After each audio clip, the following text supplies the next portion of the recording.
క్రైస్తుల దేవుడు ఈరోజు మనకు అనుగ్రహించిన మాటలు. నీవు మారు మనసు పొందిన వ్యక్తివేనా? నీవు మారు మనసు పొందుకొని ప్రభువుని నీ సొంత రక్షకునిగా అంగీకరించావా? దేవుడు నీ పట్ల ఎంతో దీర్ఘశాంతాన్ని చూపుతున్నాడని నీవు గ్రహిస్తున్నావా? దేవుని దయా సమృద్ధిని, సహనాన్ని, ఓర్పును నీవు చిన్నచూపు చూస్తున్నావా?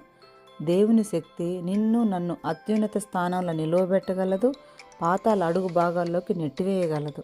కానీ ఏ ఒక్కరూ నశించడం ఆయన చిత్తం కాదు. కాబట్టి ఆయన దీర్ఘశాంతము చూపుతూ మనల్ని మనం సరిచేసుకోవడానికి అనేక అవకాశాలు ఇస్తున్నాడు.